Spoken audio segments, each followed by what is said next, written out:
Demos furniture, the ultimate Onam fest. ആഘോഷിക്കാം ഈ ഓണക്കാലം ഡിമോസിനൊപ്പം. ഇനി വിഴിഞ്ഞത്ത് നിന്ന് നേരിട്ട് വെറും 24 ദിവസത്തിലാണ് എത്തിച്ചേരാൻ പോകുന്നത്. ഗതാഗത സമയം കുറയ്ക്കുന്നു, ലോജിസ്റ്റിക്സ് ചെലവുകളിൽ ഗണ്യമായ കുറവ് വരുത്തുന്നു. അങ്ങനെ കേരളത്തിന്റെ കാർഷികോൽപ്പന്നങ്ങൾ, സുഗന്ധവ്യഞ്ജനങ്ങൾ, സമുദ്രോൽപ്പന്നങ്ങൾ, കൈത്തറി എല്ലാം പുതിയ വിദേശ വിപണികളിലേക്ക് എത്താൻ പോകുന്നു.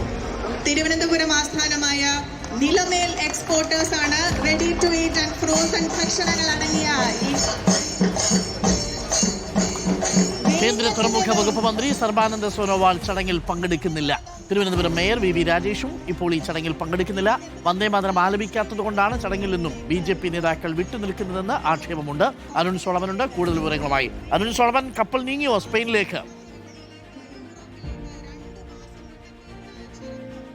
അരുൺ, കുറച്ചു മുൻപാണ് മുഖ്യമന്ത്രി VD സതീശൻ നിലമേൽ എക്സ്പോർട്സിന്റെ ആദ്യ കണ്ടെയ്നർ ഫ്ളാഗ് ഓഫ് ചെയ്തുകൊണ്ട് എക്സീം പ്രവർത്തനങ്ങൾക്ക് ഇപ്പോൾ ഉദ്ഘാടനം ചെയ്തിരിക്കുകയാണ്. ഇനി ആ വേദിയിലേക്ക് ഇനി വന്നിരിക്കുകയാണ് മുഖ്യമന്ത്രി. അടുത്തുള്ള ഈ മിഷൻ സമുദ്ര പദ്ധതിയുടെ പ്രഖ്യാപനം അടക്കം തുടർന്ന് വേദിയിൽ പ്രഖ്യാപിക്കുമെന്നുള്ളതാണ് നിലവിൽ അറിയിച്ചിട്ടുള്ളത്. പക്ഷെ അപ്പോഴും ഈ വേദി ഇപ്പോൾ പൂർണ്ണമല്ല എന്നുള്ളത് തന്നെയാണ് ഏറ്റവും പ്രധാനപ്പെട്ട വസ്തുത. കാരണം കേന്ദ്ര തുറമുഖ വകുപ്പ് മന്ത്രി സർബാനന്ദ സോനോവാൾ ഈ ചടങ്ങിൽ പങ്കെടുക്കുന്നില്ല എന്ന് നേരത്തെ തന്നെ വിവരം ലഭിച്ചിരുന്നു. പക്ഷേ ചില ആശയക്കുഴപ്പങ്ങൾ നിലനിന്നിരുന്നു. ഇതിൽ BJPയുടെ പുനഃസംഘടനയാണോ അല്ല സംസ്ഥാനം വന്ദേമാതരം പൂർണ്ണമായിട്ടും ആലപിക്കാത്തതാണോ ഈ കേന്ദ്രമന്ത്രി ചടങ്ങിൽ പങ്കെടുക്കാത്തതെന്നുള്ള കാര്യത്തിൽ വ്യക്തത കുറവുണ്ടായിരുന്നു. എന്തായാലും ഇപ്പോൾ സംസ്ഥാനത്തെ BJP നേതൃത്വവുമായി പല നേതാക്കളുമായി നമ്മൾ വിളിക്കുമ്പോൾ തന്നെ അതിൽ വ്യക്തത വന്നിട്ടില്ല എങ്കിൽ തന്നെയും പലരും ഈ ചടങ്ങ് പൂർണ്ണമായിട്ടും ബഹിഷ്കരിച്ചിരിക്കുകയാണ്. അതിന്റെ അർത്ഥം എന്തായാലും ഈ സംസ്ഥാനം വന്ദേമാതരം പൂർണ്ണമായിട്ടും ആലപിക്കാത്തതെന്നുള്ള ആക്ഷേപം ഇതിനോടകം തന്നെ ഉയർന്നിരിക്കുകയാണ്. അതിനോടുള്ള കടുത്ത അതൃപ്തി ഇപ്പോൾ BJPയുടെ ദേശീയ നേതൃത്വ തലത്തിൽ തന്നെ എടുത്തിരിക്കുകയാണ്. ഇപ്പോൾ തിരുവനന്തപുരം മേയർ വി രാജേഷ് അടക്കമുള്ളവർ ചടങ്ങ് ഉപേക്ഷിച്ചുകൊണ്ട് ഇപ്പോൾ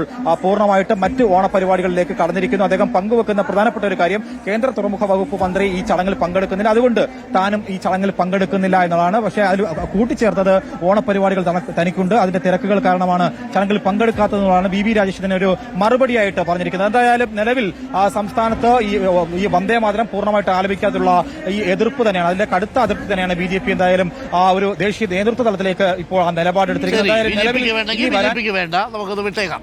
അപ്പോൾ താങ്ക് യു അരുൺ സോളമൻ. അപ്പോൾ പ്രിയപ്പെട്ട പ്രേക്ഷകരെ,